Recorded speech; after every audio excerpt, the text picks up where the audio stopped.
Cam. Whoa.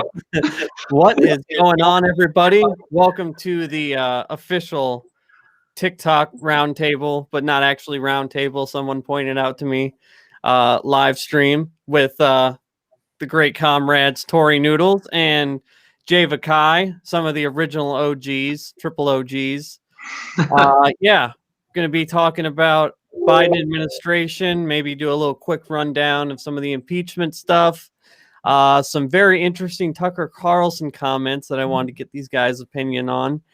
And yeah, just, some great dropping some knowledge as always. And yeah, while you guys are here, you guys on TikTok, the YouTube, Twitch links are in bio. If you want to come over and, you can get the full experience of everything.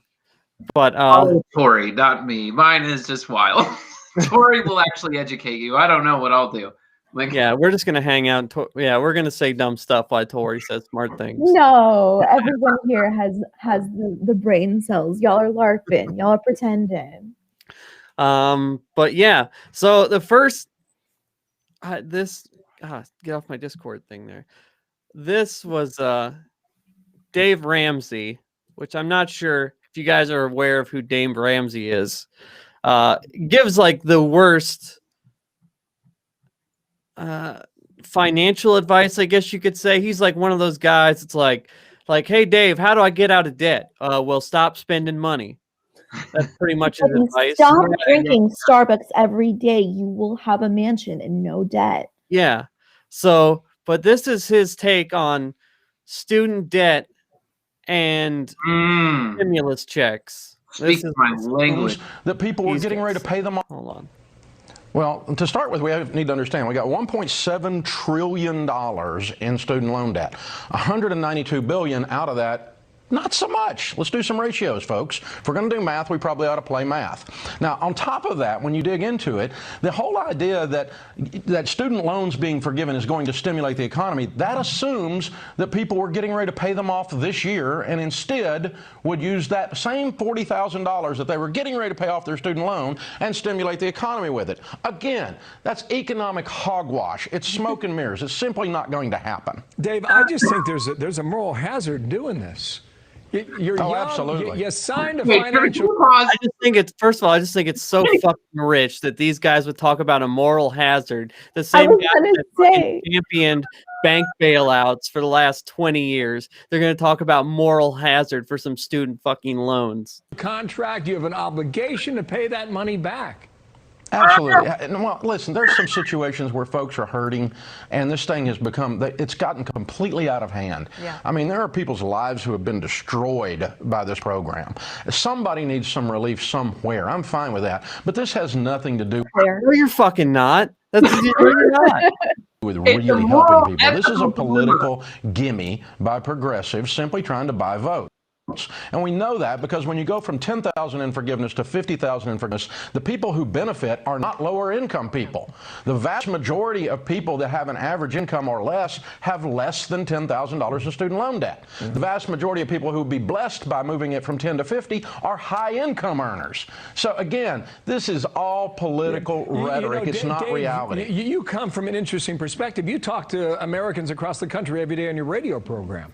Yeah. What do you believe is the right number or the right answer for the next stimulus check? Well, I don't believe in a stimulus check because if $600 or $1,400 changes your life, you were pretty much screwed already. You got other issues going on. You have a career problem, you have a debt problem, you have a relationship problem, you have a mental health problem. Something else is going on if $600 changes your life. And that's not talking down to folks. I've been bankrupt. I've been broken. I work with people every day who are hurting. I love people. I want people to be lifted up.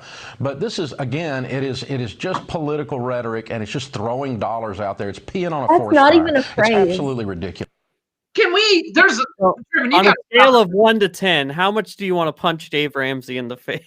Oh, one of my favorites on TikTok is Bash the Fash, and that would be a relentless bashing. I would wreck this dude. Dude, there's so much to break down here. It's like you almost had to pause at every sentence. The whole thing, what he's saying of like ethical moral dilemma. If you like got a stimulus check and that's what changed your life, then I don't believe in it. Like, excuse me, we're talking about food. We're talking about nobody said it was supposed to change their life. Here you go. This $1,400 solves all of your problems. That was never what the stimulus check was about. It's like, hey, like, you know, pay some bills, put a little food on the table, you know, bridge the gap. It's not about fucking changing anyone's lives. Like, how you could even think, like, he's been so rich for so long, he thinks, oh, the poors only need $1,400 to get them by. Well, I got to speak on this right quick, and then Tori, I'll stop talking. But I got to. Oh, no. I'm still trying to figure out where I want to go. So I have to speak on this. Since I've last been on your show, let's try to angle this a little bit differently. There we go. Since I've last been on your show, I've been interning at a high school at Southfield, Michigan, teaching, right? And the majority, 98% of the student body is Black Americans. And over half of that is below the poverty level at my school. Half my students have jobs because their parents lost their jobs during the pandemic, and they're trying to help pay for food bills. They're 16-year-olds, and they're trying to like put food on the table.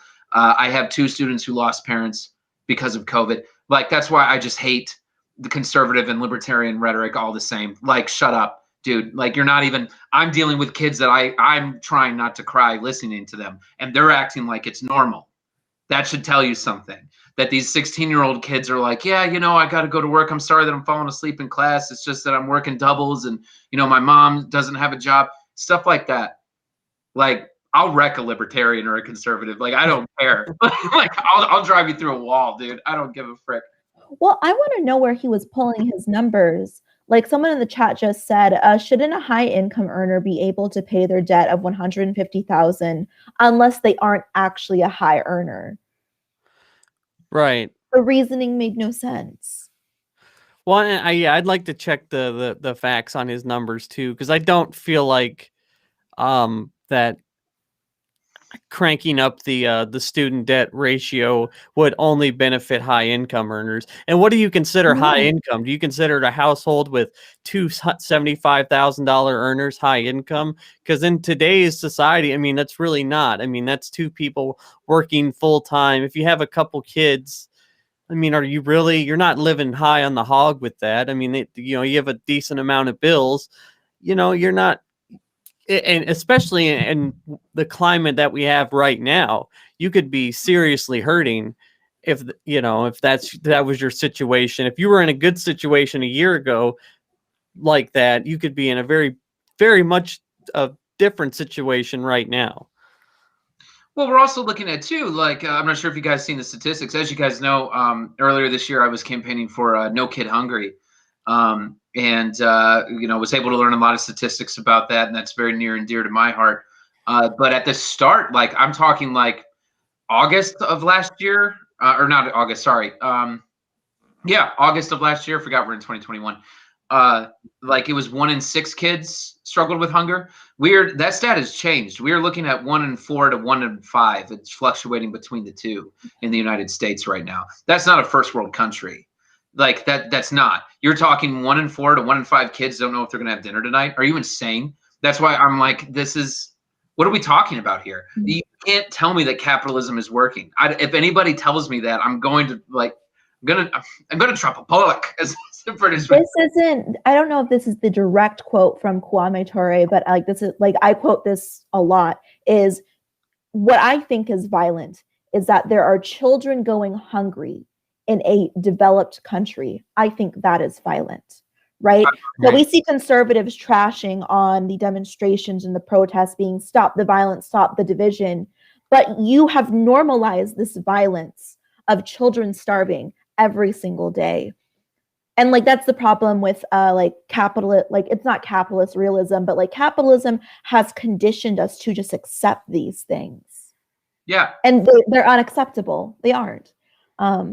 Especially when you can provide for it. And Driven, I know you know a lot about finances by being in the stock game and everything, but it's like, you cannot tell me that this country cannot provide basic sustenance for its citizens. That's horrible. Well, it's all bullshit. It's mostly, you know, and they always want to bring up the debt and shit. Yet, you know, when it comes to things, you know, when the market's failing, or, you know, when Boeing needs $25 billion because they blew all their all the money they spent on stock buybacks. They blew all that in a matter of 6 months. And then they need $25 billion bailout. That's fine. But when it comes to, you know, kids hungry or stimulus checks, it's like, oh, what about the debt? It's like, it's just horse shit. It's like 70% of the debt is we owe to ourselves. Like, it's like the biggest horseshit talking point. Like, just the troops going down to the National Guard going down to DC or whatever, which you could say it was definitely needed. I don't know if they're needed to the extent that they're down there, but just that cost $500 million. And, you know, they don't even bat an eye about that. I think that was necessary just for the idea of, like, well, I think it was necessary, but I mean, just, yeah, I don't know if it was needed to the extent, but it just shows you, like, just something like that. And they do shit like that all the time. Well, that shows where their priorities are.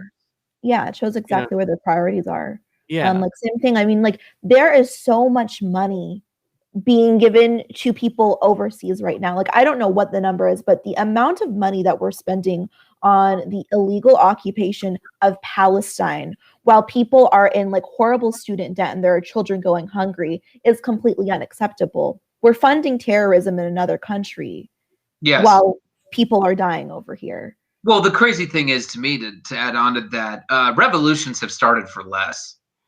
Like, but we've normalized this. Literally, if you want to, I hate to say it, because a lot of people love to romanticize it, but if we really want to break down the American Revolution, it was petty AF. It was a lot of, you increased our taxes. It's like, well, yeah, but we helped you guys win a war, but we're not being represented. Like, they had good points, right? And then it escalated. But the point is, it's like, that wasn't even like the kind of oppression, the economic oppression that we're feeling now, you know? And it's ridiculous to me. And the biggest issue that I have is two things, because there's two people that are opposing this, two sides. There's the conservatives, right, who are all about conserving, pull yourself up by your bootstraps. Stupid. We're not listening to that. And then you have libertarians who believe in, like, the free market. Let the free market. Let the free market. Guess what? I've never seen a libertarian reject a bailout when their business failed. Listen, or are they going to do? You know what? I'm a libertarian. I learned my lesson. I'm going to let my business fail. I'll sleep on the streets for a couple of weeks because I'm a libertarian. No, they don't do that. Get the hell out of here. The thing about the whole, I mean, I would be fine if the free market always stayed free. The thing about a free market is it ends up never being free. A free market, I mean? Yeah. A free market people that rise to the top eventually rig the game in their favor. Like, that's definitely how our current system is, and that's how I just feel like eventually that's how any system would be. The people at the top are always going to, I believe, rig it in their favor. So I don't see any way to make. There's no such thing as a totally free market. No, I mean, it's very ironic. Like, that's why I said, like, the term free market is a contradiction, because the thing about free market capitalism is that the point of capitalism is to centralize wealth, because that is the most effective way to increase profits, which is why we see a lot of oligopolies and monopolies forming. So the thing about when you have an oligopoly and monopoly, but you have very little government regulation, you're just switching from one totalitarian state to another. Instead of it being the government that's controlling the people and oppressing the people, it's corporations, which is even, like, to me, they're both equally as bad, but, like, that's Orwellian, that's 1984. And yet the libertarians are so obsessed with, like, you know, this government state, yet they are advocating for a system that is going to create that very dystopia they're scared of. They think 1984 is Gina Carano not getting to play a fucking character. Right. They think 1984 is. Oh, but that was, can we talk about it just very quickly? That was so on brand for a Republican to say that kind of crap. That's like, here's what I got to say, right? And I was telling my roommate this. I was like, liberals, I have a lot of issues with liberals as far as, like, establishment Democrats, all that. I have a lot of issues with them. However, I will say this. They don't make those kinds of comparisons, at least publicly, like the Republicans do. Republicans will be like, we're being oppressed by, like, the Jews in Nazi Germany. Shut up. You're not. Like, Democrats will say a lot of dumb stuff, but but they don't even say stuff like that. It's gotten ridiculous to the point where I'm like, what is this? You should be fired. You're insane. So yeah, there's a lot of stuff with that. Yeah. I'm trying to see if I could find it real quick. Do you guys know the creationist cat? I can't find. Oh yeah, here it is. Okay. Wait, there's still like a thing? Creationist cat, yeah. Yeah, I didn't What know is that. It's like a YouTube channel. Oh, But Oh, he did a thing about the Mumbles and Gina, because when the Gina Carano thing first happened, like conservatives were upset about it. oh my And then this is like, it's like how it's well, hold on, let me go back. I had it. Fuck. yeah, Kim, that's it. But it's like how it started and then how it's going. Like this was them in the beginning when she first got cast. They're like, oh, Cara Dune is a Mary Sue. Oh, Mandalorian gets woke, goes broke. And then now that she got fired, they're like, oh, cancel culture wins again. Like now they're all on her side and shit. Like literally it's the exact same person, and they just do whatever they have to. It's the age-old. They are paper tigers. They are reactionaries. They don't have any real beliefs. All they do is oppose things that they think are liberal. Yes, exactly. Anything left of center, yeah, or even some center. Because in my even like hopefully we talk about it a little bit too. Like to me, Biden's a centrist. Like he's very much like cool. Like you're not terrible in like at least you say Black Lives Matter, and at least you're just like this old grandfather type, and you're not an evil man. But it's just like you're pretty centered, dude. And I actually made a TikTok about it. I'm not sure if you guys saw it about Unity. What was that Jeep commercial where let's all meet in the middle? I threw my chicken wing across the basement floor. I couldn't like chicken wing. I was like, excuse me. I even like when the commercial came on at my aunt's house, I was like, are you kidding me? Like what's the middle between insurrection and Black Lives Matter? Yes. Like let's go to the middle there where it's like, you know what, we can only that sounds oddly a lot like 2/3 compromise to me. Right. Like what are you gonna do? Well, that's speaking of that. One other thing before we got to the Biden stuff is like Tucker Carlson. He's the #1 rated show on the #1 conservative news network. So to say he's probably the most, the most popular right-wing brand in media isn't really a stretch at all. And he is pushing just outright falsehood bullshit on his primetime slot. This was him last night, or maybe not, last night.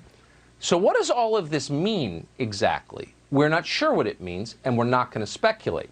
We do know for certain that the known facts of what happened on January 6th deviate in very important ways from the story they are now telling us, including the story they told us today in the impeachment hearings. And in many places, the known facts bear no resemblance to the story they're telling. They're just flat out lying. There's no question about that. The question is, why would they lie about this?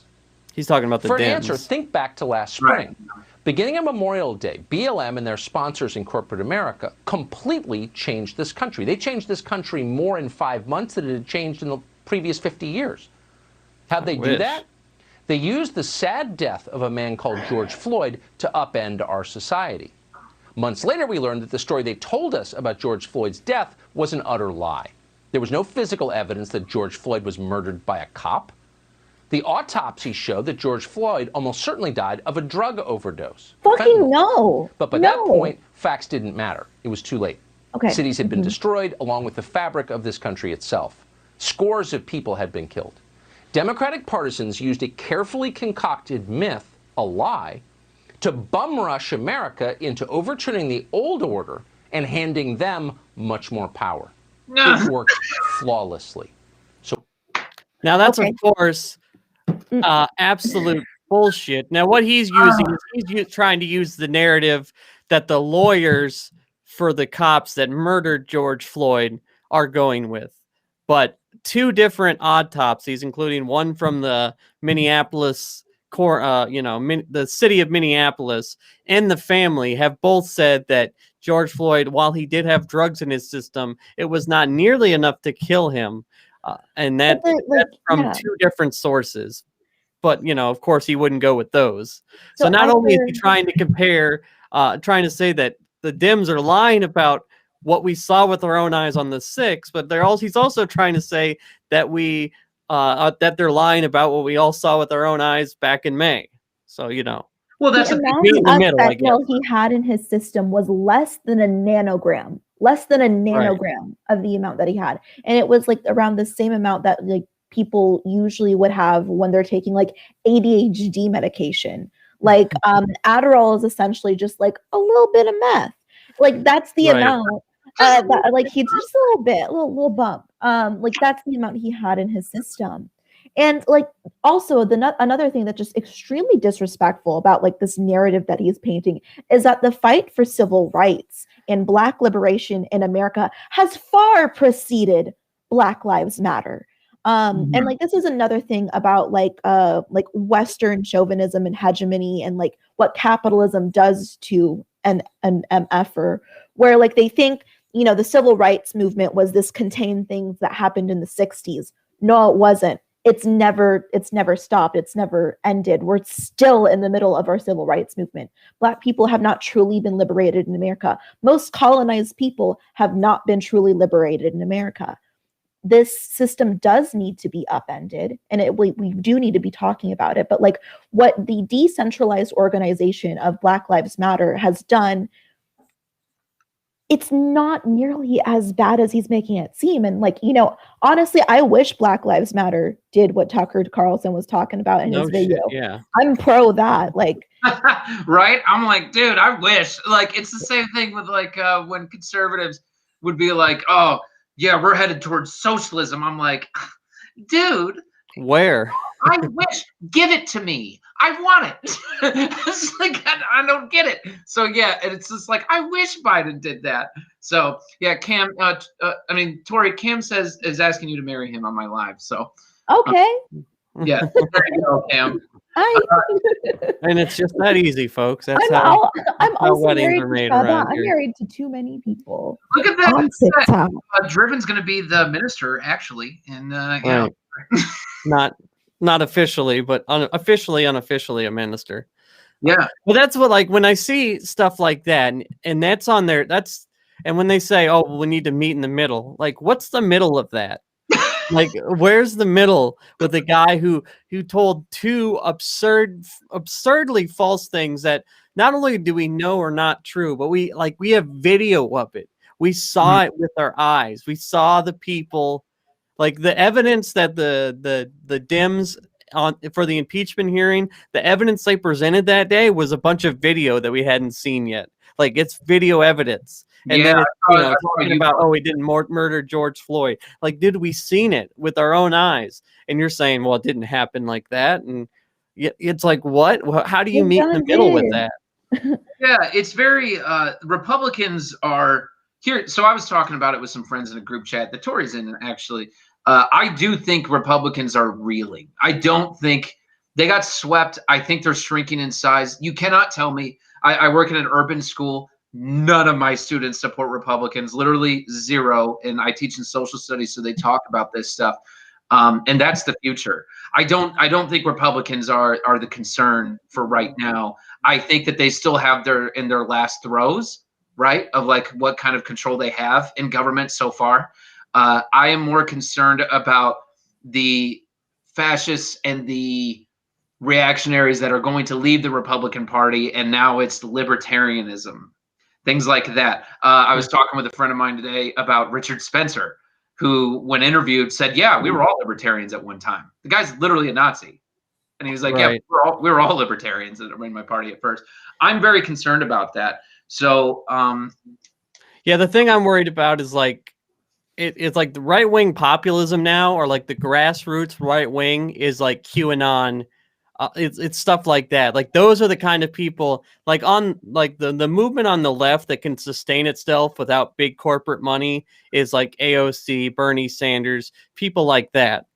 Yeah. But on the right, without institutional money, all they have is the Marjorie Taylor Greens, the Lauren Boeberts, and as the institutional money, who's like, well, I can fuck with Trump, but I can't quite fuck with the Jewish space laser lady.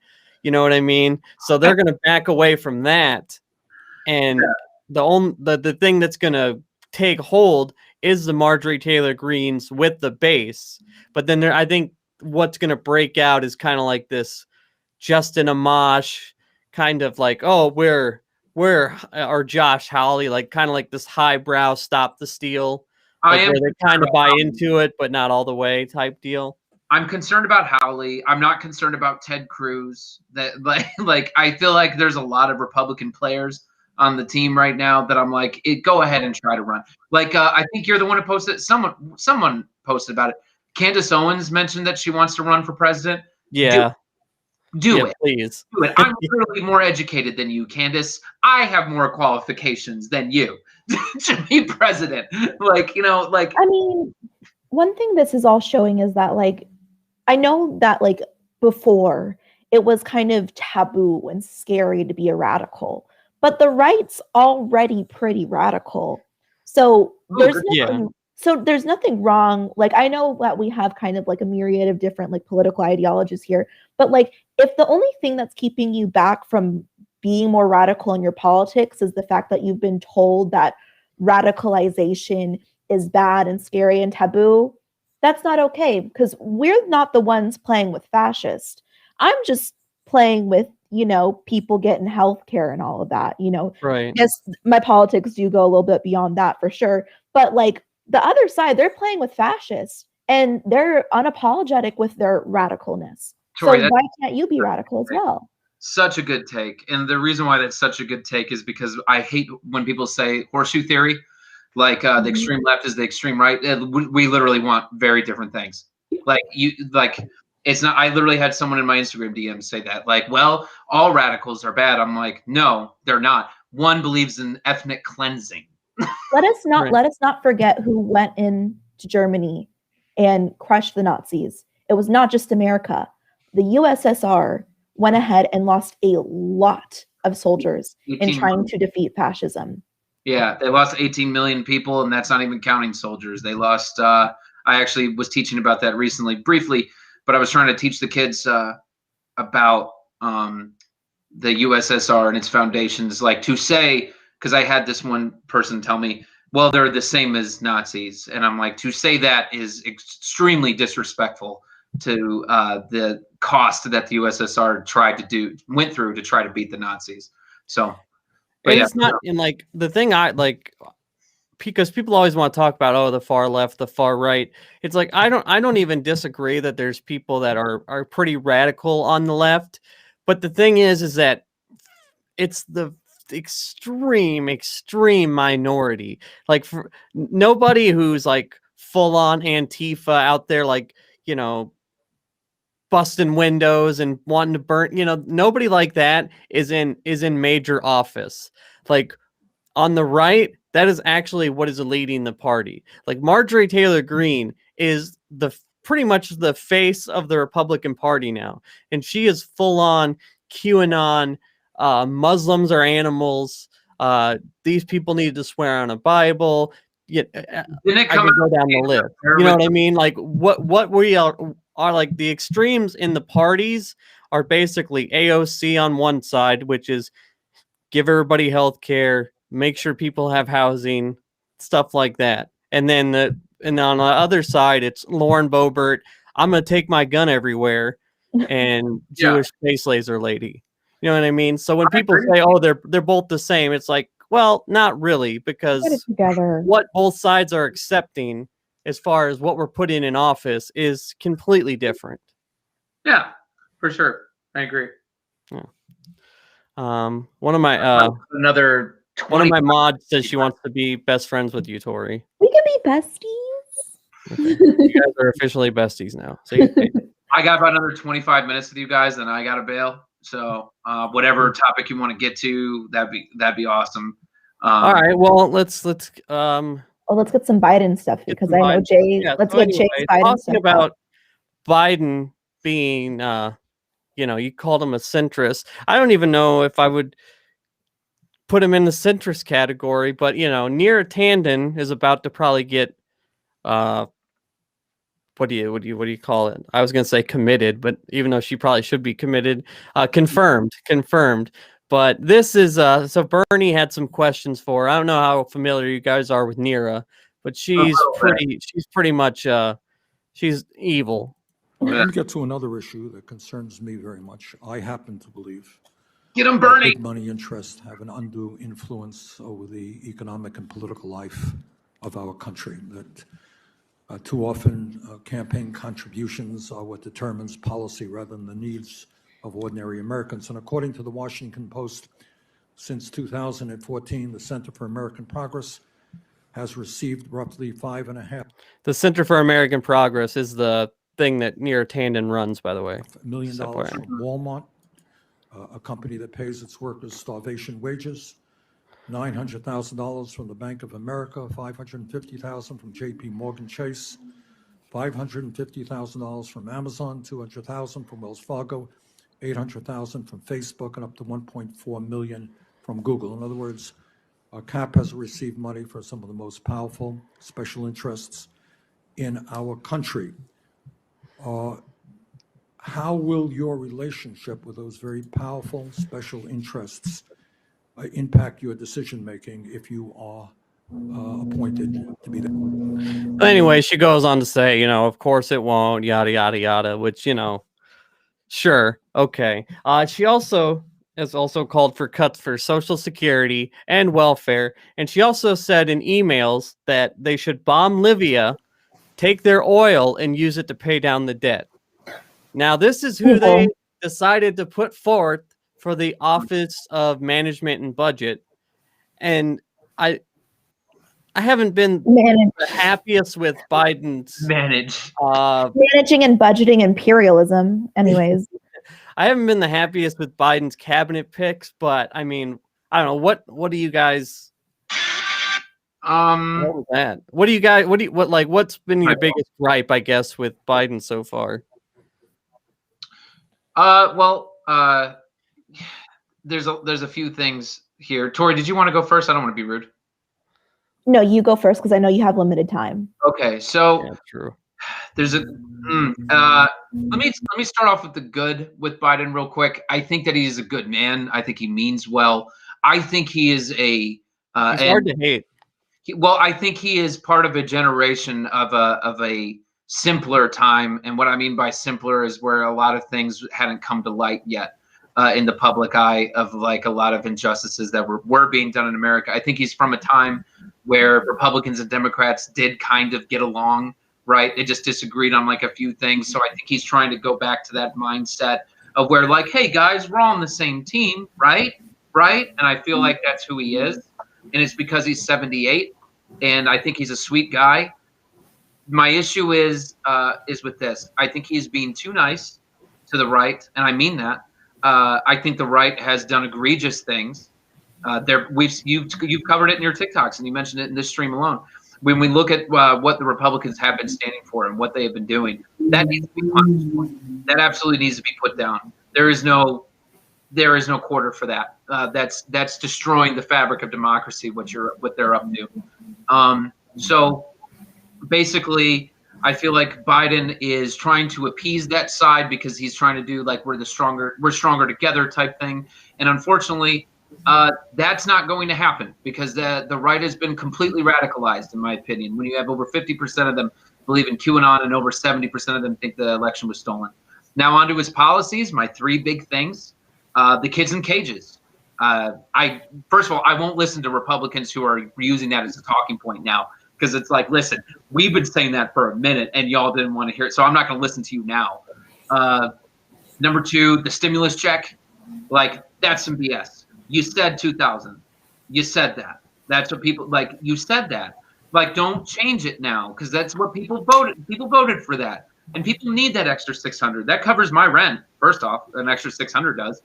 And thirdly, the minimum wage increase. Major issues with the incremental change. Are you kidding me? By the time you're out of office, that's not what this is about. Spending power in the 60s, or like what our the boomer generation talks about, how, oh, I lived on minimum wage and bought a house. Cool. Because if you calculate for production and inflation, you were making $23 an hour back then. And now we can barely get $8. So sorry for my little rant, but yeah, I have issues with it because I'm like, listen, people are hurting. I'll go and throw myself out there on this stream. Last night I DoorDash because I'm in college. I can't get a real job right now. Last night I DoorDash for $35, and I was excited. You know why? Because I get to keep my lights on. That's insane. And I'm trying to make the world a better place by going to school. And yeah, I'm worried about I live on soup and ramen, So, which on a side note, Benjamin Politics accused me of buying likes on TikTok. Are you kidding me? I would set aside. First of all, Ben, if you ever see this, dude, listen, if I am going to set aside an allotment of ramen noodle money to buy likes on TikTok, I would buy a lot. You think I would buy only 200 likes? Bitch, please. I ain't going to hear that. Anyway, I'm done with my rant. Tori, go. Oh, no, what did you want to say, Driven? No, I was nothing. Go ahead. Oh, well, I guess because Jay, did hit the policy points that I'm disappointed with Biden with, but, disappointed is a bit of an extreme word for me to use because, as soon as Biden won the primaries, I saw this trajectory happening already. I already don't have high expectations for American politicians. I don't know how many people know me from previous streams, but I am not a person that believes a lot in federal electoral politics. Local electoral politics, that's a different story. But federal electoral politics, when it comes to social change like that, I know they're going to go ahead and screw over the American people every single time in order to uphold the institutions that oppress us. The thing that makes me mad, the thing that's been making me very irritated, and I was talking about this with Chandler, is you need to bring him on one day too, Driven, by the way. Bring Chandler on. Anyway, continue, Tori. Sorry. Yes. Is that the amount of times throughout Biden's campaign and the on TikTok and social media and when talking to liberals that I have been gaslit into, and the American people are also being gaslit into thinking that I'm being too hard or too radical for just asking for the bare minimum. That it's I'm the one that was compromising Joe Biden getting elected really makes me mad because I am a paralegal for an immigration lawyer. I know what immigration looks like in America. I live in a border town. Okay. These are some of the most hardworking people, and they are in fear of being thrown in those cages. And the way that their suffering was capitalized off of during the campaign season to just go ahead and get him in office. And then that's not one of the first things that he does when he gets power is disappointed, but not surprised, extremely angered. And I've been saying this for a long time, Democrats will blow nice words into your ear all day long. Oh yeah. And then never do anything. And then the people that are actually radical that have been saying, hey, you have to push Biden are the ones that are demonized. Should we be demonizing the people that are advocating and demanding real change? No. Yeah. For the people that were talking about how we were overreacting when it came to the overflow facilities and the stimulus checks. It's if we're overreacting, that's fine because it just pushes him to get it done quicker. Why are you getting mad at people for overreacting? And you can't overreact when it comes to situations that are this grave. Yeah. I think I have a few beefs with Biden so far. But my main beef is just it's not so much one thing. It's just that we seem to be negotiating down against ourselves. Exactly. What are we negotiating for? Yeah, we went from $2,000 checks to $1,400 checks, and then it went from $1,400 checks, but let's means test them more. And then Bernie sent out a tweet. He's like, "Are we really going to be the party that sent out stimulus checks to less people than Donald Trump?" It's what are we doing here? These are policies that are so ridiculously popular. 70-80% of the public agree with these policies. And the thing is like in politics, you get a lot done in a little bit of time, and then you get nothing done for a long time. We just went through like a 10-year period where really, as far as like drastic change, we didn't really get anything done except for rich people got, more money. That's pretty much as far as like significant policy. The last big thing to happen was Obamacare. And that wasn't even that was just like, yeah, that was big, but it wasn't what we wanted, obviously. But right now is a time when people have been hurting, people have been feeling the pain of what's been going on. You can get a lot done, and you have Democrats hold all the House, we control everything. And because, and just like take, for instance, the $15 an hour minimum wage, because that has an impact on the budget, we can do it through reconciliation now. So we don't even need 60 votes. But what I don't understand is why they aren't, my big thing, and I was screaming this on my stream. I was like, why do they not immediately, day 1 or 2, take the $2,000 check or whatever, just take the $1,400 checks to the floor, have a vote on it. You're either going to get one of two things is going to happen. Either one, Republicans aren't going to vote for it, and you're going to be able to use that talking point the entire time until the midterms, and you're going to be able to use that against them. Or they're going to vote for it, and you're going to have the great talking point of, oh, Biden came in, did something for the American people in a bipartisan fashion, blah, blah, blah. Either way, you could have got that done. Get a couple of these very easy economic wins done like right off the bat, and then all the immigration stuff that you really need to do, but you are going to get pushback from Republicans. It makes it that much easier. Because the one thing that Republicans can rally around right now, because like you said, Jay, they are like in the shits. Like they're kind of a party that's torn apart between the conspiracy wing and the corporatist wing. But the one thing that's going to unite them is, propaganda on immigration. So you need to get a couple things in your bag first, I think, before you go to do that. And the one thing you need to do is send out these stimulus checks. But, they get caught. I think that's a great take. Negotiating against themselves. And now here we are. It's going to be March before it happens, and it's going to be ended up being means tested. It's going to be 1,400 instead of 2,000. No Republicans are going to vote for it because they're not even going to make them. And it seems like, even though it's a good thing, it just seems like a real wasted opportunity. Yeah, I think it's I like I like how you kind of gave like a sequential thing. I do think I think immigration is extremely important. So I'm not mitigating that in any way. But when you're talking about the American public and the side that's hurting the American public, you need to address that right away. That would have been what happened if I was president. That would have happened within my first 30 days. I have Senate, I have House. We're doing this. Yeah, everybody's getting $2,000. Sorry, I don't care. Right. People need to eat and people need to pay rent. Let's get rid of that. That's going to happen right away. That's what I would have done. Then we would start looking at what else is really screwed up right now. Immigration, yes, we got to. Let's get on that. Let's get all our troops back home. This is easy stuff. Well, with the immigration thing, while I understand that they do have to have a little bit more power under their belt to go ahead and do that, they really objectified it and used it as a pillar to their campaign to not to show how little they care about it right now. That's my main problem with it. But the point is that there's so many things that the public wants that Biden could have just picked from to go ahead and push and get things done, nose to the grindstone, and he just chose not to.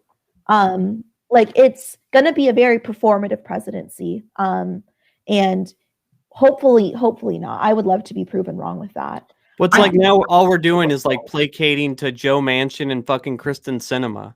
It's oh, well, they gave us a little pushback, one fucking guy from West Virginia. So, let's just redo the whole bill. But, yeah, but the immigration stuff is extremely important. But but like unless you're in that situation or unless you pay attention to politics, like it's probably not the number one thing on, especially if you're on the left, because immigration is more like people on the right, that's like their number one thing for the most part. They're gonna fight you harder on immigration than they do. But people on the left are just people that don't care about politics. They're not gonna notice that as much as like if Biden would have came in, put $2,000 in their pocket, those people would have been like, yeah, fuck, all right, this guy came in, $2,000, and even though he did things that were good, like his first, the 31 executive orders, okay, he's getting stuff done.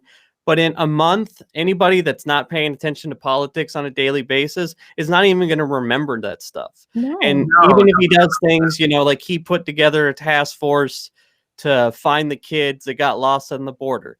Okay, that's great. Nobody is going to remember that in a week outside of the people on political TikTok. You know what I mean? Like that's the problem. Even though that's a great thing, but I wished he would have just gone for these, and it's not like it's even hard. They're layups. These are absolute layups, and you just let them go. Well, that's like, what do you think, Joe Manchin? What should the whole country do? Guy from West Virginia. It's like, just give people the stimmy. Like, I really like how that's kind of become a meme at this point. Right. That like, and I believe, and it's kind of raising class consciousness. That's what I like about like this whole like the concept of the stimmy. Like he could have just did that, could have just like given people a stimulus check, but yeah, well, it goes back to also like what we saw a couple weeks ago with the stock trading with Robinhood and GME and all that stuff. I just posted on TikTok, I posted a Facebook status from a friend of mine, and it was just like, she was like, this is literally how class war starts, and she's not even a commie. She was just like, whoa, wait a minute. And I'm like, yeah, that's what we've been saying. And that's the words I'm going to part with you guys like a little bit, my last 3 or 4 minutes.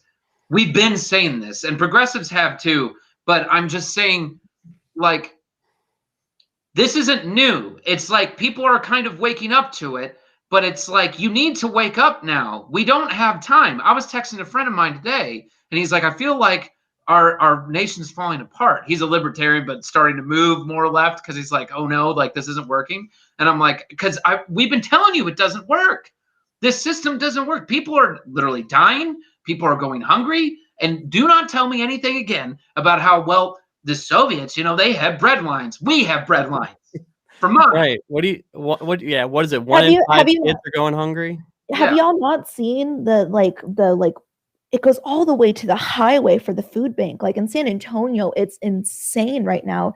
And then we have like the unhoused problem that's happening during the pandemic is it's heartbreaking. I think there's 6 or 7 houses for every homeless person right now.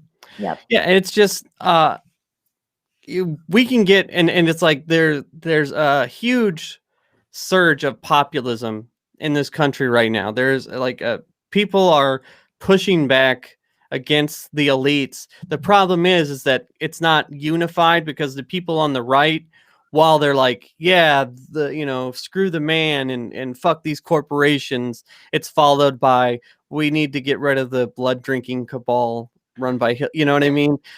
So it's like still divided, but more people now more than ever, people are railing against the elites.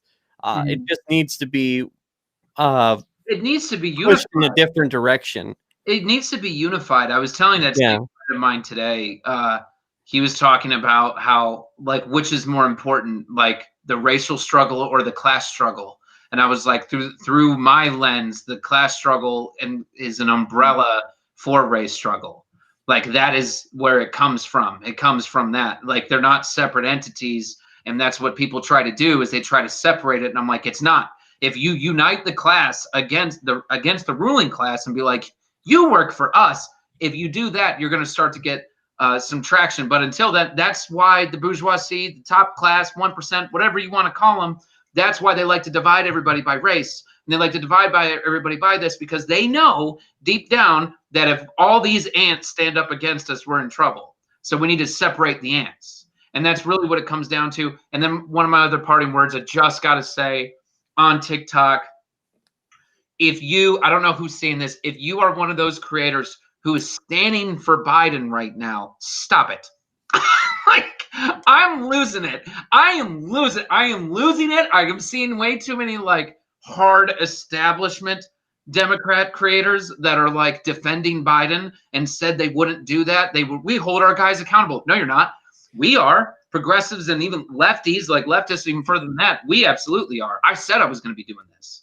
So, like, yeah. Yeah, we can't do the standing thing. That's just, I mean, I'll give Biden credit. I don't know. I probably made like 10 videos on Biden or something, and probably 2 of them have been not critical, and the other 8 have been like, well, that seems kind of like horse shit. Because, I mean, really, he's done some executive orders, but he just hasn't. He's just had such layups, and it's such a time to get things done. And I feel like he's blowing a huge opportunity. He could have the midterms won already. We could have the midterms cinched up, and he could have a 75% approval rating. Instead, we're dragging ass trying to appease that middle that just doesn't exist anymore. Yeah. I hope. I just hope that, like, I'm going to hold Biden accountable. I'm not going to just hate on him regardless. Like, yeah, I'm going to hold him accountable. When he does right, I'll let him know. I'll go ahead and say, like, yeah, it was a good move. But like, you're not going to get the kind of politician I want in this country, not anytime soon. So I have to work with what I got, right? Right. And but I actually have to go. I have to meet up with these couple of people for a project that got moved up on us in a week. But Driven, I love you. Thank you so much thanks for hanging out, man. Appreciate you. I would love to. Me and Tori were talking about you like before you brought it on. I swear to God, we miss going on Driven streams. We're like, we miss being on with Driven, dude, because we're like this team that we're like works with you. So yeah, hopefully another time. Yeah, no, we definitely need to do it. I kind of we were doing like streams all the time, it seemed like, and then I kind of got out like the start of the year. It seems like I got out of the groove of doing them, and then I got a job. Jay got an internship. Yeah, right. And you also had COVID, so yeah. There is that. Tori, didn't you got COVID too? I got the COVID too. It was my New Year's present. I've somehow survived. I am legend. I have not gotten it. I get my second vaccine next week. So, all right. I love you guys. Thank you guys so much. Love you, Jay. And carry on. Do God's work. I'll bully you later in the group chat. Don't worry. All right, peace out, bud. But let's see, where was I going to go with it? Yeah, but the immigration thing, I think it would be very easy to do, because I think there's several things that he needs to do, and I think there's something he did today. Maybe that wasn't. Oh, but to really piggyback off of one of Jay's points earlier, there's nothing wrong with holding your politicians accountable. I don't see why a lot of like establishment hardcore Democrats, like, even though we don't have the same politics, like considering that like I'm a straight up Marxist, I don't see why it's taboo to just hold your politicians accountable. Politicians work for you. They're supposed to be a representation of the people. You're the people. Go ahead and push them to do what you want. Yeah, I just don't understand. Like, what is the point of simping for Joe Biden? Like, he's not going to benefit anybody that way. And again, I mean, I guess if you're a TikToker and you're just simply doing it for likes and clout, if that's the only reason you're making videos and it's not to be informative whatsoever, like, let's just be honest, because we just railed against the Trump people for that for 4 years, because, obviously there was a bad epidemic of Trump people just like, no matter what, he's my man. And even now, apparently, he's still their president. But, we need to be able to hold him accountable just, on simple, basic shit. Like you said, $2,000 checks were going to go out. Now, do that, or I'm going to criticize you. I've seen, and it's not even that. It's the amount of people that are just going ape shit in the comments of some of these videos. Like, what's that one girl's name? Leftist Leah. Do you know her? Yeah, I know. I know, Leah. She made a video about Biden not doing $2,000 checks, and the entire comment section, she got ratioed hard, was just like, oh, apparently you don't know that 600 and 1,400. It's like, no, she can add. It's like, but that's not what he said. And it's like, it's not even, it's not that it's not popular. It's not that he backed off it because, oh, the public sentiment is, we need to solve the debt crisis. Like, no mom in Tucson is like, oh, I'm really worried about the debt in 40 years, inflation, blah, blah, blah. I'm worried about paying my rent and eating. Yeah. Like, please, can we pay the rent maybe? I mean, I know Dave Ramsey apparently doesn't think $2,000 is going to help anybody out, but it definitely is. Yeah, it's just I don't understand the need to try and simp for any politician. No.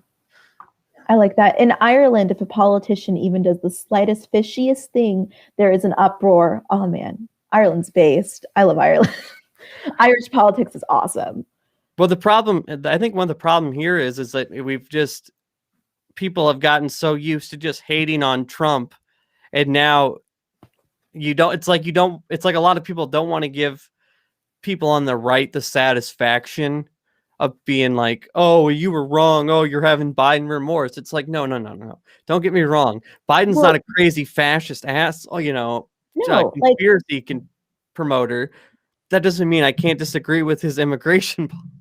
Right, like this is kind of like liberal reactionary. And when we talk about reactionaries, usually reactionaries refers to conservatives. I'm not talking about reactionary as in like what we're doing right here. We're reacting to tweets. Reactionary is a very specific term where it comes from a conservative place where they are anti certain policy measure. So that way they can conserve things. So this is sort of that liberal reactionary where it's like, well, I am anti like going against Biden or holding Biden accountable because I want to like preserve like, this American institution that is very much not working. Yeah, and I think, and I think it's easy just to criticize Biden from like I said, a strategy standpoint. Like the way you're going about this right now is not good. I think, and the only reason you would be doing what you're doing is you want to have your cake and eat it too, is you want to stay in office, but you also want to bow down to the corporate interests and the Washington elites. So you don't want to give the poors too much, even though it's wildly popular. But you still want to stay in office. So that's where the neo-libs always get in trouble. And putting people in positions of power like Neera Tanden, who has been one of the biggest Bernie haters. Like she is the left's equivalent of Trump. Like she is like always online, Twitter, just saying crazy shit about Bernie and not even that. The tweets is one thing, but the let's bomb Libya, take their oil to pay down the debt. Like that's psycho crazy conservative shit. You know what I mean? Mm-hmm. And plus she's just a Washington, political animal. She's as corrupt as they've come. She's taken money from everybody. She knows everybody. That's how she got the job in the first place. And I just feel like that's a bad start when you're putting people like that in positions of power. Right. Yeah, Biden's better than Trump. I also voted for Biden. It's funny because I get up on here and I'm just like, American federal electoral politics is counter-revolutionary. But I voted for Biden. Right. Because I want, I've gotten a lot of criticism from my comrades, my fellow radicals, from this because, I'm still like upholding, these institutions that are oppressive to like indigenous and African American people. But like, I want the material conditions of the people to improve. And the material conditions of the people aren't going to improve under Trump. They're going to get worse. Well, but I want my vote to just a little bit count when I decided to let go of my radical politics and, go wait in line and vote early for Biden.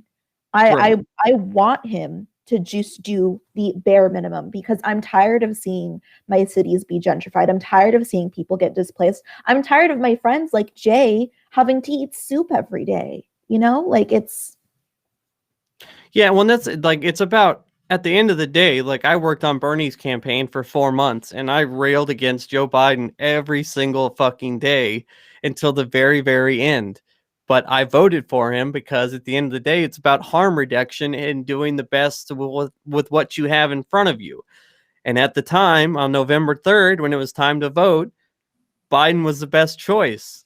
Now, I'll try to do my part to push back and make the system that created the choice of a fascist crazy person and super old guy who is just like a Trojan horse for corporate DC. I'll try to interject what I can to change that system, but that's what I had. And the one happens to, or says he supports a $15 minimum wage and a public option and immigration reform, and not, doesn't retweet QAnon 40 times a day. So it's a little bit better. And it's harm reduction sometimes. And that's just what you got to do. I mean, you still, that's like, saying, oh, well, you shouldn't vote, is like saying you shouldn't vote for Biden is like saying, oh, well, you have an iPhone, but yet you're a communist. It's basically yet you live in a society meme. That you participate in. Well, like, that's one thing. Like, I mean, I'm not an idealist. You're not supposed to be when you're a Marxist. But like, you just have to do it a little bit. And it only took like an hour of my time. And, while I'm, pushing for a much better future, I just want people to survive. And then on the note of harm reduction, I will say, little mini lesson here. I don't mind when like liberals use the term harm reduction, like when referring to voting for Biden, but like some hardcore people will get a little bit nitpicky with you when you use the term harm reduction in this sense, because harm reduction refers to reducing harm outside of the means of the system, and voting is still technically within the system. But I also want to say, if you like voting as harm reduction to the audience, you can carry Narcan in your car. You can carry Narcan. There's like one thing I stress every time I come on this stream is that there is power in the people. Like, we can talk electoral politics all day long. I'm like, go for it. I'm all for that. That is our current condition. But you guys have the ability to get out in your community right now and reduce harm at a local level. Don't think that everything has to trickle down. You have power to help people. You have the power to feed people right now. You have the power to go ahead and vote in your local elections, to go ahead and maybe get like some more radical politicians on a very small level. Like, please. And that's like, people don't understand like how, like AOC, she got like 11,000 or 13,000 votes in her primary. Like that's a small scale. Like, you can do a lot of things at a very small scale. And I think that was one of the most important parts of the GameStop story, even though it was different, but it's got to start somewhere. Like, people in a Reddit community were able to exploit a system that usually only hedge fund billionaires can exploit, and they do every day. But I mean, if you start somewhere, you can build traction, and you can change the world. And like you said, carrying Narcan, which you wouldn't think is a very big thing, but you could potentially save a life just one day randomly, especially if you live in a bigger city. Yes. I think community organizing, and especially getting involved in politics at your most local level can be very, very influential, especially, if you have like political aspirations, or if you want to work on a campaign at a higher level. I mean, you got to start somewhere. You know what I mean? Get involved with like DSA guys. Like, if you have a local chapter near you, we do a lot of mutual aid work. It's really awesome. Like, and like, you don't even have to be super committed. Just like come to one mutual aid drive now and then. Share, some stuff on Instagram. Like, one thing I see a lot of like liberals and leftists alike is that they kind of slip into this doomer mindset where they're like, I feel so far disconnected from politics. You know, I have all of these feelings about Joe Biden, but I'm never going to sit down and talk to him and force Joe Biden to free the kids from the cages, force Joe Biden to give people $2,000. So they're like, well, like, why should I continue to care about this? Nothing's going to change. No, there is power in the people. You just have to go ahead and get up and do it, even if you're just doing it like once a month. Right. Yeah. People get blackpilled and they're just like, oh, nothing matters, you know. No, a lot of things don't matter. Like my radical politics, they are radical, like does come from a love for the people. Right. I mean, well, they're radical and like a, well, depend. I guess in this country, radical. Cool way. Yeah. As long as you're not talking about, you know, the Jews control the world. I mean, then you know, then we're good. I mean, yeah, they're radical in the good way. Yeah, radical and raising class consciousness. Yeah. So we can do some questions, but before while you guys think of all that, because I can pop them up on the screen here. That, of course, is not a question. Just showing that there. But Mitt Romney actually came out with a policy that I thought was pretty interesting. And I don't know why we're looking to Mitt Romney to outflank the left, but this is the basic proposal. Mitt Romney made a huge splash. He put forward a proposal to create what would amount to the first ever child allowance in the United States, sending nearly all families $350 a month for every child age 0 to 5 and $250 a month up to age 17. I think that's pretty much it. Mitt? Where did this come from? Let me see if I can find a better explainer. Mitt Romney's child policy.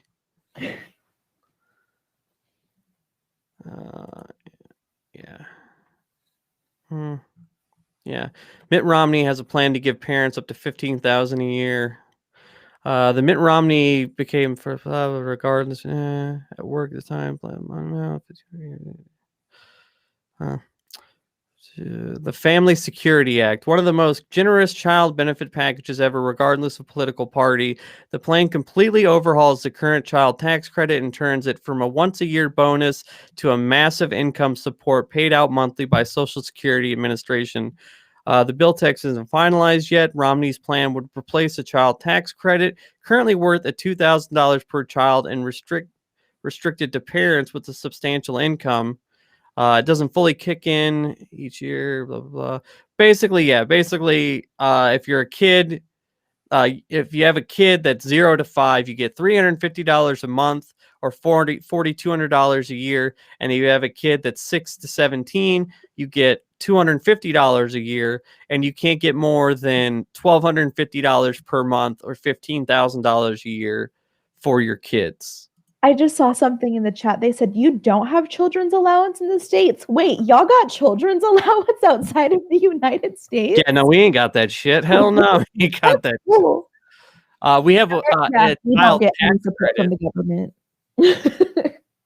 We have a child tax income credit. So basically, if you pay taxes and you have a kid, you can deduct $3,000, I believe is what it is. But that's it. We don't, hell no. They don't give you nothing. But that's the thing. They were saying, child poverty is 1 in 5 right now, and richest country in the world. But we got 1 in 5 children can't eat. But I think one of the caveats or one of the things that was bad about Romney's policy is he wants to pay it back by cutting some other, social programs. But I like the idea, but I don't want to cut anything else to do it. I just want to know. I'm just like, why are we getting outflanked by Mitt fucking Romney, who like 8 years ago, who was like the definition of crony capitalism. Like he was the guy we like looked at and was like bad. Yeah, but now he's like, let's save the children in a good way. We spend so much money outside of the country every year. Like I forgot the exact number, but it's insane. how much we spend outside of the country, and it's a debate whether or not our children deserve like $350. Right. Like, I didn't even know it was that high. I didn't know it was 1 in 5 or 1 in 4, or I don't know if it's 1 in 4 or 1 in 5, but was going hungry and every night. I mean, that's just insane. And the fact that I think 50,000 people a year die from lack of health care. My dad, he was one of those. He had prostate cancer, but he didn't have health insurance, so he went to get checked out. They thought he had some other issue, and they kicked him out of the hospital like the same day. 2 weeks later, it turns out they misdiagnosed him. He had stage 3 colon. You know what I mean? So when you don't have insurance, that becomes a big issue. Or if you're underinsured, and that's millions and millions of people. But yet we're the radical ones for wanting something like that to be taken care of. And we're playing this charade just so that some guy can buy 15 boats instead of 5. Right. It's just it's not right. I think it's if we pulled the troops out of just one of I think it's Iraq. If we pulled the troops out of Iraq and took back the Bush or not the Bush, but if we pulled the troops out of Iraq and took back the Trump tax cuts, we'd have enough money to pay for universal college and universal daycare. Just that right there would be a huge burden lifted on so many working moms and just parents across the board. Well, my little sister, she's 26, and she's got a 6-year-old kid. So that's her biggest thing being a single parent is daycare. Yeah. That's another thing I find ironic is that Republicans will always talk about how it's culture. Culture is what shapes America. Culture is what makes things so bad. So we need to go ahead and change our culture. You change your culture through giving your people help. Mm-hmm. But it's not just we need more people in church. We need to go ahead and force, these we need to indoctrinate children. No, you just need to give them resources. It's that simple. Really. Well, I also hate the meme that being poor and struggling builds character. Dude, no. Okay, I've been extremely poor. I've been pretty much homeless a couple of times in my life, and it didn't build any character. In fact, at one time I was I think I was 15, and it didn't help. It just made me very confused as to why I was going through this and what I didn't understand why I couldn't do anything to help it. You know what I mean? No kid, I couldn't imagine being a little young kid and you having to leave your house and oh yeah, this is going to build character in me one day. No, it's a fucking shitty situation. No, my stomach is empty. I don't get to see my mom. Right. That's what they're thinking. It's not about building character. It really isn't. Then also being poor builds character. No, building poor causes intergenerational poverty. That's why we see generations of people living in the projects. It's not because they're not hard workers. I know a ton of Theos and Theas in the barrio that have been working so much harder than half of my college professors. And they've been in the barrio for a long time. Not to mention when you have your basic needs met, you can actually explore your interests, and you can find fields that you excel in, other than just taking fucking whatever or labor job you have to have at that one time, which is just a shit dead end job that you just have to have at that point. Republicans will be imagine how many babies, we're aborting that could be future doctors. Imagine how many children that are in poverty right now that could be the best minds of our time that won't be able to express themselves because they're starving right now. Right. Exactly. Yeah. I saw that and I was damn, that's a good policy, but why is Mitt Romney outflanking us? And why isn't if Mitt Romney is offering that up, that means we have at least one Republican vote. Why aren't like we have such an opportunity to do so much, and I feel like we're just completely squandering it. Corporate Like imagine the universal praise if we could pass a bipartisan piece of legislation that has that is basically giving money to poor children, and then Republicans that didn't vote for it, we could shame them, get praise at the same time. You know, like I always tend to look at things like from a strategy perspective, you know, just because that's what politics is at the end of the day. Whether something's good or not, you know, that's great too. But, you know, just from a strategy standpoint, if it makes sense, you should especially do it. And it just seems like we're not doing any of that stuff.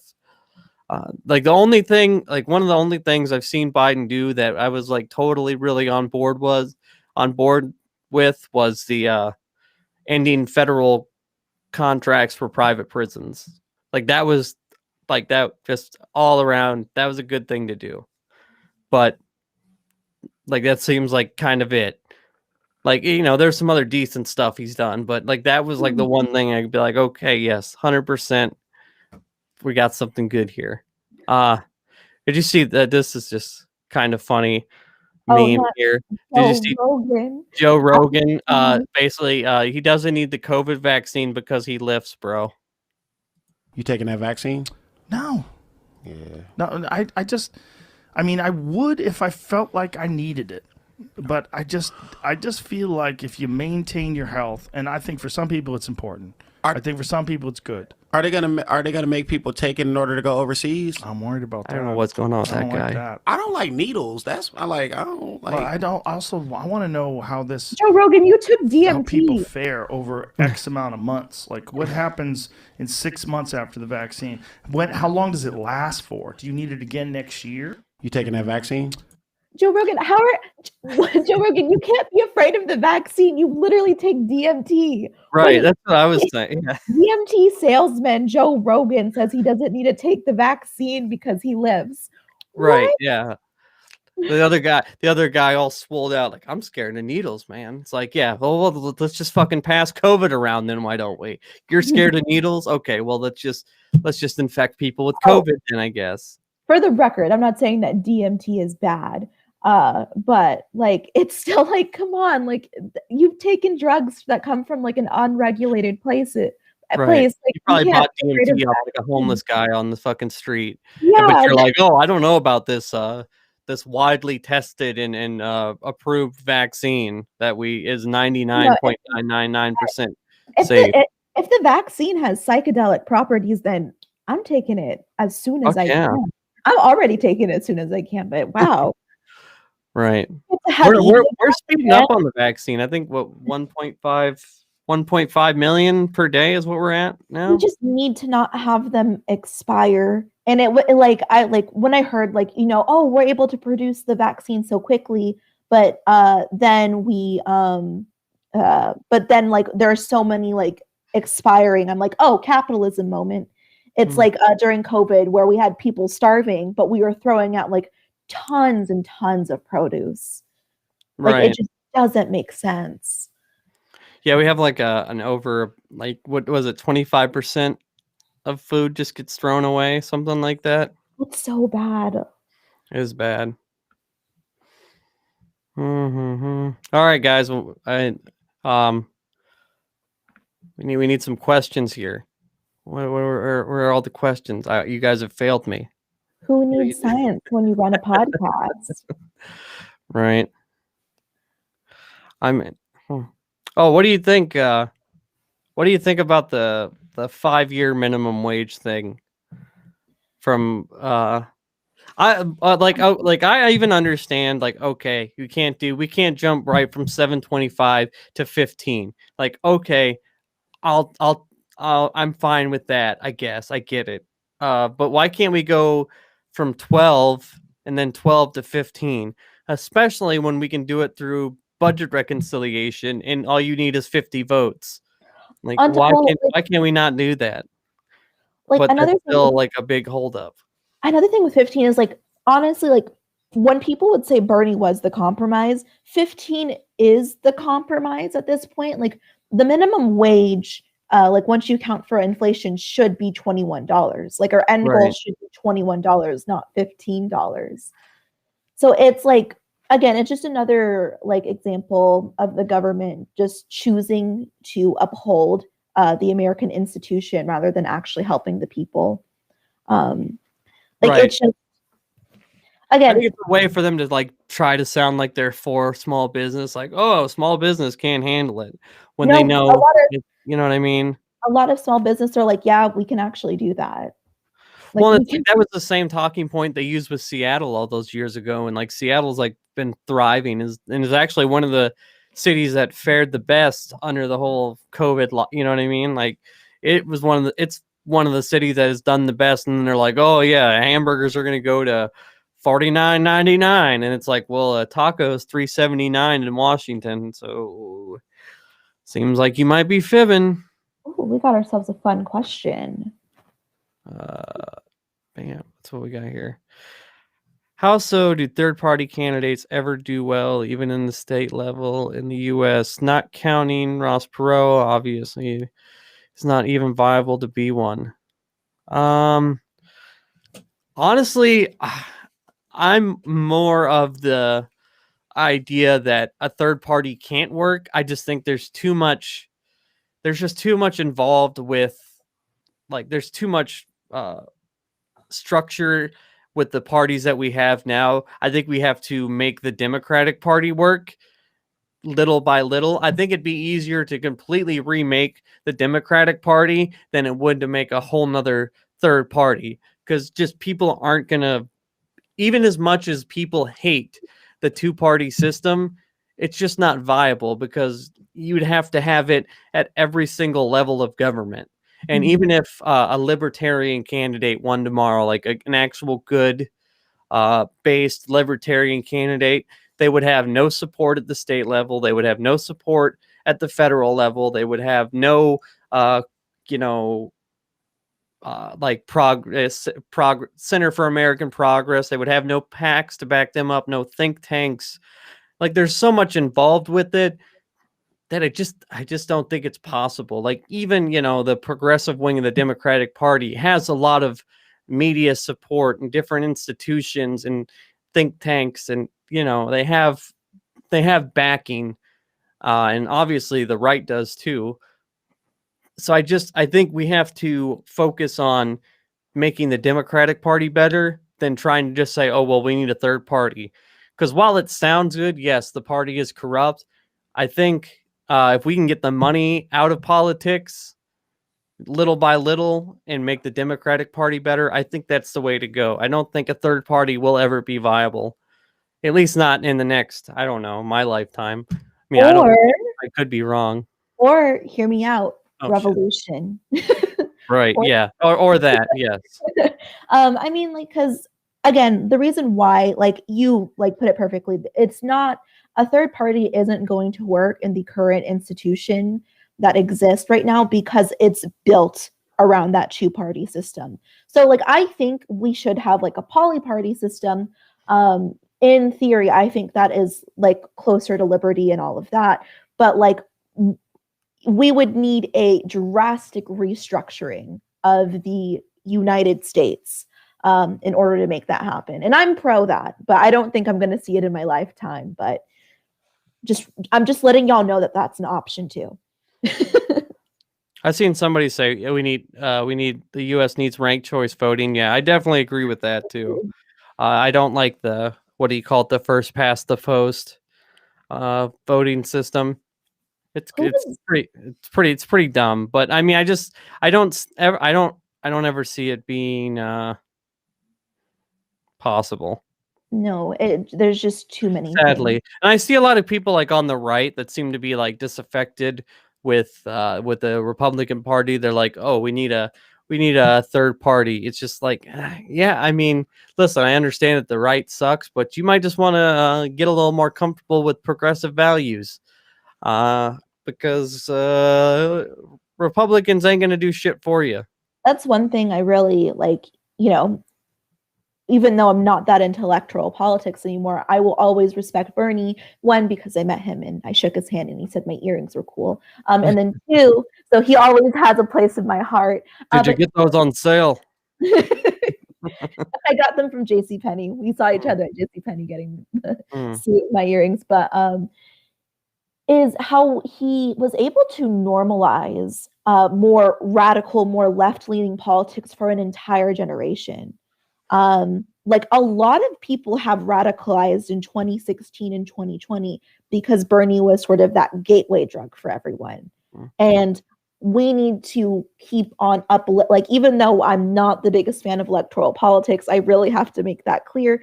I'm fine with platforming politicians like AOC, Rashida Tlaib, and all of these different people, because like they're going to change the culture. They are going to change what's considered normal. And I really want that. Well, and I think that's a really good point too. I think it's much easier to change the politics of a party rather than to make a whole new party and have the right politics. Like you said, Bernie is the prime example. Medicare for All 2012 was a pie in the sky joke. You know, nobody talked about anything like that. Same thing, even with UBI pre Andrew Yang, nobody talked about that. It was a big joke. And you know, now Andrew Yang's probably going to be the next mayor of the biggest city in the country, and Bernie is the most popular politician in the country, basically, depending on the poll you look at. And Medicare for All is extremely popular. UBI is extremely popular. You know, stimulus is all these, pretty much all the progressive policies are very popular. Just the elites aren't too in line with them. But these things were, pipe dreams 7-8 years ago, and Bernie was able to change that. And I think more online content and more people being able to actually sit down and explain these things like podcasts and longer form content has helped that a lot. Because forever people just got their news in like bite-sized segments. It's like, you support this, you support that. All right, talk for 3 minutes, yell over each other, nobody hears anything, and then at the end of the day, we'll just stick with what we already thought. Basically. So I think, like a lot of people thought Bernie was just like some kind of kook until they heard him for 3 hours on Joe Rogan. And they're like, oh, wait, this guy's pretty based, actually. You know what I mean? Like, I think that's helped a lot, just the way people get their media. But yeah, just having a whole nother party that like people just, they're not ready for that conversation. Like I'm like, when it comes to just political organizing, because like politics do exist outside of the government, y'all. I do it all the time. There's fine with like joining like other parties that aren't necessarily like into electoral politics. So that way you can make change in your community. I mean, this is exactly why I'm an anti-capitalist. All of these institutions exist and maintain themselves because of a profit motive. And if we eliminate that profit motive, because we do have like, without capitalism, we wouldn't be able to have socialism. Like that's something that a lot of people are, I kind of mistake when it comes to socialism. True socialism is that socialists are just like, oh, we hate capitalism because capitalism's terrible. It never should have existed. No, we recognize that capitalism was revolutionary in comparison to feudalism. But capitalism is overstaying its welcome now that we have developed a lot of the production values. Like, what am I saying? I forgot how to speak English. I was trying so hard not to slip into Tagalog that I forgot how to speak English. But we've like created all of these different like ways of producing goods to the point where like we're so efficient now. Why can't we just redistribute them to the people, like to each according to their need? Because profit. Profit. Yeah. So this is why I am a radical. Right. So radical of you. I'm so radical. Yeah, I don't know. I was gonna say something. I kind of forgot what I was gonna say. I was reading these interesting comments. You guys are talking about Jesus and wine. Who's Donna? Donna, she's one of my homies from way back. Okay. I was like, what's going on? We'll get money out of politics by the time we're dead. Yeah, well, honestly, I'd be happy with that. If by the time I die, money's out of politics, shit, that's a W.